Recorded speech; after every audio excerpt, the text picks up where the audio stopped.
Morning all. All right. News of the day video for all you fine people on the internet for your Monday, March the 3rd. We are 4 days away from the trade deadline. Trade deadline's on Friday. The live stream on Friday will start at 10 a.m. my time, 1 p.m. Eastern. That's already on the channel as an upcoming live stream, so check that out. Anyways, that being said, getting into some trade talk here, the Buffalo Sabres are not looking for futures. They're not looking for draft picks or prospects. They are looking for legitimate hockey players back in any kind of trade, and they want to make sure that they're improving the team. So they might end up being a little bit more quiet at the deadline than we might be expecting. In fact, Jordan Greenway could sign an extension. He kind of wants to stick around. So for the Buffalo Sabres, it's been another wasted season. I think the fact that you have players that still want to stick around and try to turn things around is admirable, but there's going to have to be some big change somewhere on this roster in the offseason, and maybe there's a change in head office or front office, not necessarily the head office would more be like the ownership. Front office would be the general manager. And then, of course, you have the coach behind the bench. Lindy Ruff should probably stick around, but who knows what Buffalo's going to do. Charlie Lindgren is sticking around in Washington. He signed a 3-year extension. The cap hit $3 million. Very reasonable cap hit for Charlie Lindgren, who's been playing more of a backup role this year than he did last season, but his numbers have still been good. And for the Washington Capitals, that's one less contract expiration they have to worry about. But yeah, $3 million per season. There's really no risk to that contract. Some nice work done there by the Washington Capitals. So it's come out, and I've seen a lot of people complaining about this, that Matt Rempe's not facing any supplemental discipline for the elbow on Blankenberg. I've got the numbers up on the board here. Blankenberg's 5'9". Rempe is 6'9", and that's a big part of the reason why that hit ends up being the way that it is. But I've seen the screenshots. I've seen like people will just take that freeze frame and go, see, here it is. Without context, sure. You could do that with a lot of hits in the NHL. So at any rate, there won't be any supplemental discipline for Rempe, and I don't think that's the wrong call. Rasmussen is unavailable for tomorrow's game for Detroit, as Detroit looks to get themselves back on track after a couple losses against Columbus. They will not have Rasmussen for at least their next game. We'll see if he's available for the one after that, but he didn't take any contact today, so if he's not taking contact, it makes you think he might be out for maybe a couple of games. Jari's been recalled by the Pittsburgh Penguins. They've sent Bloomquist back down to the AHL. Pittsburgh's season has just spiraled. It has spiraled so badly. For Pittsburgh, it has been quite the season, and so yeah, we'll see how everything turns out on Friday and who's still there and what kind of trades they get made. But something's got to change there. Speaking of which, if you're looking for any kind of clarity on the Brock Boeser situation, good luck. It's not here. It's not anywhere. Here's the deal. Brock Boeser is either going to sign, or he's not going to sign and they're going to keep him, or they're going to trade him. Saw multiple people posting that today, and I was like, well, yeah, that's kind of how it works for everybody. Kind of, they could sign, they could not sign and become a free agent, or they could get traded. All right, then. The Canucks need goals. Boeser can provide goals, and we'll see how it works. From what I've seen, though, from Canuck fans online lately, they want to keep Quinn Hughes and just get rid of everybody else. Even though if you get rid of everybody else, Quinn Hughes leaves as well. So then you're San Jose for how long? How long have San Jose been? San Jose, Detroit, Ottawa, Buffalo. How long have these teams been out of the playoffs? And there are fans right now in Vancouver that seem to have this mindset of, oh yeah, no, we could do that. Oh, okay, I'd rather not. And ownership has no interest in a rebuild. That's also been said recently, that ownership doesn't want to do a rebuild. They didn't back when Trevor Linden was calling for it, and they don't want one now either. And they have never really done a full-on rebuild. The closest I could think would be the late 90s, but that was just a team that was just awful. And so they got some good draft picks, and they changed out their management, and things got better after that. At any rate, moving along, the New Jersey Devils, there's some pressure now on Tom Fitzgerald. Jack Hughes exits that game last night against Vegas, injured. It looked like it's not going to be a short-term injury. I've not seen an update yet on how long Jack Hughes is going to be out, but there's people who feel like this puts some pressure on New Jersey to make a deal between now and Friday because they're in a top 3 spot in their division, and you kind of want to go for that. You want to stay in the hunt. You want to make sure that if Jack Hughes is, let's say he's out for the rest of the regular season, that he has a reason to come back for the playoffs and that you're still in them. So, yeah, New Jersey, there's some pressure there to make a move. Although, that's where we can go back to the reality that right now there aren't very many sellers. There are not very many teams that are sellers. So, there may not be a really top-notch, top-tier player that's available. And then look at the top of the board. Buffalo's looking for players back. So, if you get somebody to kind of fill in a little bit as a top 6 forward, you're probably going to have to trade a top 6 forward to Buffalo to do it if that's where you get that top 6 forward from. It makes things a little more messy. I'll come back to this one. I want to finish off with this one. Bill Zito hopes to have Tkachuk back by the playoffs. So he's come out and said it's a long-term injury. Not surprised. My guess is Tkachuk will try his best to suit up for the playoffs. This is where everybody mentions Mark Stone. As I said in a comment yesterday, Mark Stone, A, it was a lacerated spleen, and B, he didn't look good when he came back and played in the first round last season. Yeah, he came back for the playoffs. Yeah, the team was way over the cap. But Mark Stone played arguably the worst playoff hockey of his entire career. At least that's my opinion in that first round series, and was part of the reason Vegas didn't move on. So they did not get the advantage that I think a lot of people felt they did because he was legitimately injured. You could see it. He was legitimately injured. Anyways, moving on to Boston, it's seen that there's few untouchables with Boston when it comes to trade. And this is where if Don Sweeney's smart, especially, yesterday they get shut out by Minnesota. Boston, just outside of Pastrnak, they're not an offensively minded team. This is a good time to sell. And it might be the best option to do that selling now before other teams fall out of the hunt and start selling on Friday. So you might be able to get a pretty good price for players.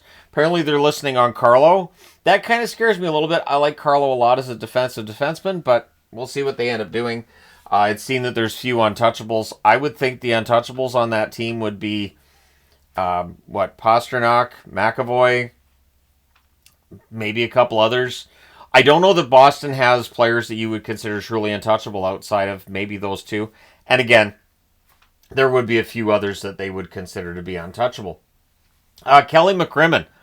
So we talked about LTIR. We got to talk about Vegas. Kelly McCrimmon feels like the team's in pretty good shape. He doesn't think they need to do anything major at the deadline. He cited what Tampa Bay did the 2 years they won the Cup, what Florida did last year when they won the Cup, and how they weren't core changes that were made. They were upgrades that were made for the team's depth, and that worked. And so that's the kind of deal that he's looking to make for Vegas at the deadline. Just try to improve the depth, that kind of thing. I say it a lot in videos because that is generally how that works come trade deadline.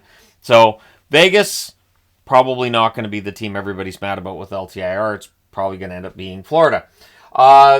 Edmonton, when it comes to trade information and what's going on there, there's been some clarification that both Adam Henrique and Victor Arvidsson, they both have no movement clauses, so they can't just be traded. So in the event that the Edmonton Oilers are trying to move a player out, especially if Evander Kane's coming back and they're going to be over the cap, they can't just move Henrique and Arvidsson wherever they want. They have to get the players to agree and sign off on it and waive the no movement clauses. So it is going to be difficult for the Oilers from here. We'll see what happens. All right, so we'll come over here. So Gary Bettman was interviewed by David Pagnotta of Fourth Period, and he came up with 4 guidelines. We'll call it the 4 guidelines that he considers or the league considers in terms of expansion. A topic that does come up a lot because they're going to do it. So the 4 things they look at, and this is in the order they were listed by Bettman: ownership. So an owner with deep pockets, an owner who knows what they're doing, probably one with a good track record as a businessman. Market. So what's the size of the market? Does the market add to the league? Is it in an area that, they haven't served or they're not currently serving? The arena, obviously the big one. Atlanta, they were moved because they lost their building. Arizona, they were moved eventually because they didn't get their building that they wanted to get built. And wasn't that long ago that when Calgary was looking for a replacement for the Saddle Dome, Bettman suggested that could end up being a reason that the Flames wouldn't stay in Calgary if they didn't get that new building. So Calgary is getting their new building, so that wasn't anything he had to really follow through on, but the arena is a huge part of it. And then, does it strengthen the league? Which is an interesting perspective, an interesting way of looking at it, because there are definitely some teams that are in smaller markets that I think would strengthen the league. But to me, that almost goes with the market question of, you look at a map and you say, okay, which areas are we not currently in? Like I said earlier. So, yeah, the NHL also, they're not in the expansion mode. They probably don't need to. Pagnotta points out that they already have offers. They have multiple offers from Atlanta. They've got interest now from New Orleans. They've had interest from Houston. There are definitely some Arizona/Phoenix overtures that have been made recently towards the NHL. They don't need to have an expansion process. They've already got the potential expansion teams there. All they need to do is go back to these people who've already made offers or already talked to Gary Bettman at head office and say, look, here's the price for an expansion team, and there you go. And the rumor was that the price for an expansion team right now was a little bit rich. And so it may just be a matter of the NHL waiting for the market to catch up with their valuation of what an expansion team should cost. So as much as people want to see the conversation go away, I don't think it's going to. And I think we're just going to get an announcement at some point in time that the NHL is expanding.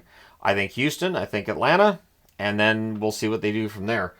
One thing, too, that David says in the article is that they don't seem to be concerned about symmetry. So they wouldn't be all that concerned if they added, say, a 33rd team and didn't add a 34th at the same time. They're not all that worried about lopsided conferences, which checks out. We've had lopsided conferences in the NHL before. It would not be all that strange to see that again. So there's your news portion of the video. And for tonight's preview, we have 6 games tonight in the National Hockey League, which is busy for a Monday. So the first game starts at 6:30 Eastern, 3:30 Pacific. We then have 3 games a half an hour after that, a game a half an hour after that, and then 1 an hour after that. So there will be all 6 games at the same time for a while, but that's not bad. And this week, honestly, is pretty balanced. 6:30 Eastern, 3:30 Pacific start. The Ottawa Senators in Washington against the currently struggling Caps. The Senators 30-25-4. They snapped a 5-game losing streak with the win over San Jose. They are 5-5 in their last 10. The Capitals 38-14-8. They're 4-3-3 in their last 10. They've lost their last 3 at home in regulation. Very strange to see that. Will they turn it around tonight? 7 Eastern, 4 Pacific start. Buffalo's in Montreal, probably looking for a measure of revenge after Montreal won against Buffalo the other night. Buffalo 24-29-5 overall, but they're 6-4 in their last 10. Montreal 29-26-5 overall. They're 5-5 in their last 10. Montreal's been playing better lately, and they'll look to do it again tonight against the Buffalo Sabres. 7 Eastern, 4 Pacific start between the Tampa Bay Lightning and the Florida Panthers. It is a battle of Florida, Florida being the host tonight. Tampa Bay is looking to make inroads towards first place in the division. They're 35-20-4 on the season. They're 9-0-1 in their last 10. I checked. That's pretty good. Florida, 37-21-3 overall. They're 8-2 in their last 10. So they've been playing very well as well. 7 Eastern, 4 Pacific start between the Islanders and the Rangers. The Rangers being the hosts in this one. The Islanders 27-25-7 overall. They're 5-5 in their last 10. The Rangers 30-26-4. They're 6-4 in their last 10. So the Rangers coming off that win last night against Nashville. Now they get the Islanders. Is it a winnable game? Yes. But we'll see if the fact they're playing on back-to-back nights, if that favors the Islanders or not. 7:30 Eastern, 4:30 Pacific start. San Jose in Toronto against the Leafs. This is the game, of course, that's on Amazon Prime tonight. The San Jose Sharks 15-37-9 overall. They're 1-6-3 in their last 10. As I've said a few times recently, they are playing better, just not getting wins. Toronto 38-20-2 on the season. They're 8-2 in their last 10. So there are some teams playing very well right now. And Toronto being one of them, 8-2 in their last 10. Pretty darn good. 8:30 Eastern, 5:30 Pacific start between the LA Kings and the Chicago Blackhawks. For LA, they're better at home than on the road, but Chicago, they've struggled in both. So we'll see how this goes tonight. LA 31-19-8 overall. They're 5-3-2 in their last 10 games. Chicago 18-35-7 overall. They're 2-6-2 in their last 10 games, but they're coming off of a win in Anaheim. So we'll see if they can maybe put together a bit of a streak. It'd be nice to see them at least get past 20 wins this season. So we'll see if they win tonight. Let me know your thoughts in the comment section below as always. Don't forget to hit like and subscribe in the event you may not have done so already. Thank you guys so much for all your support as always. I will talk to you again soon.